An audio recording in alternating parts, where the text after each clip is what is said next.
Good morning, guys. Tara muna magluto ng ginataang pako with head shrimp. Pinakuluan ko ang mga balat ng hipon at ulo para makuha yung katas. Yan. Kumulo na siya. And then, separate ko yung mga balat at ulo ng hipon. Katas lang yung kinuha ko. Pampalasa.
Lagyan muna natin ng konting iodizer.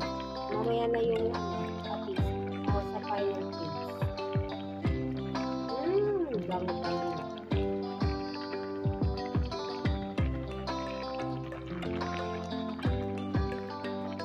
medyo madami pa ang sabaw, pero lalagay ko na yung unang gata.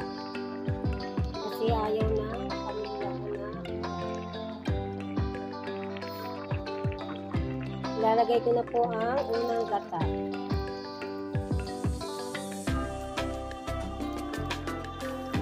Mahirap kapag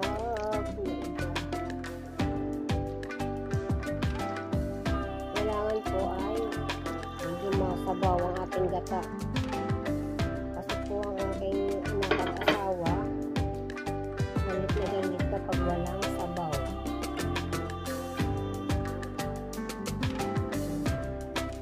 Dahil lang pong bumulak, saka ilalagay ang kalabasa.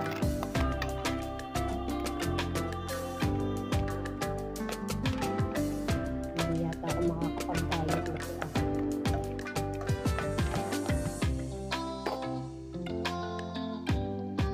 Kasirola, tutok.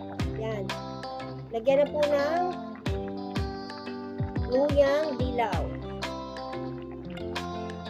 Shout out nga pala kay Joanna na nagbigay sa akin ng luyang dilaw from Saudi.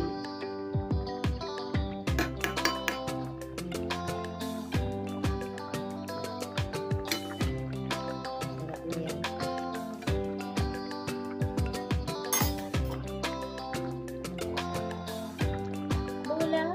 Bulak lang.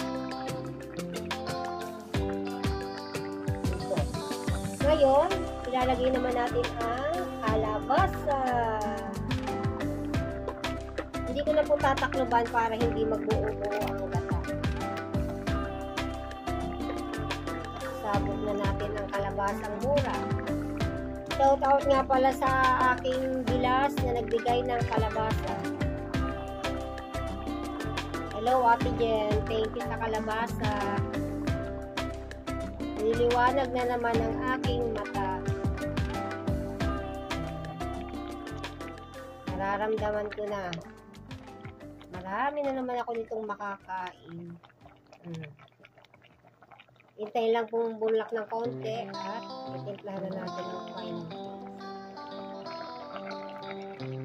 Ilagay na natin ang 2 siling pang maldiin.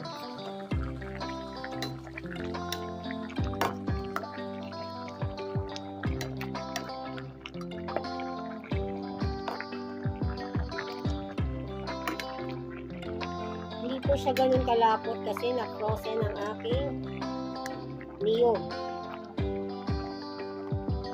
Ilagay ko sa freezer kaya hindi masyadong mata kahit ilagay na siya sa mainit na tubig. Pinabad ko na kanina.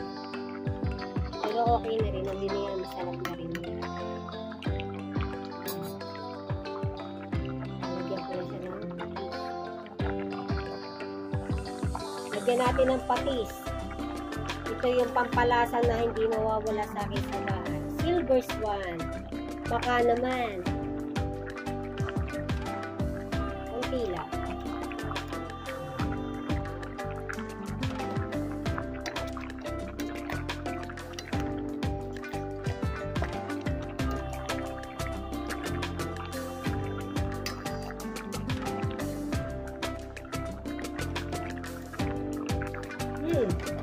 Yummy!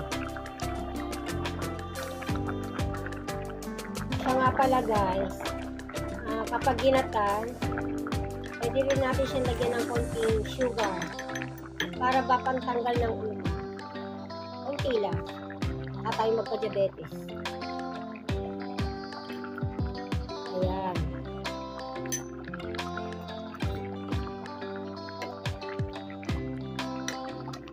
Pag masyadong madami naman ang asukal.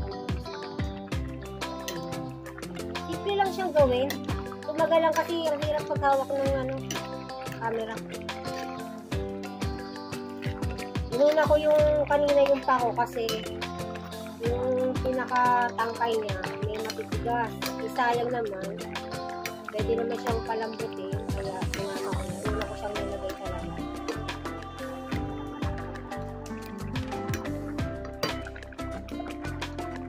Then taste. Yummy!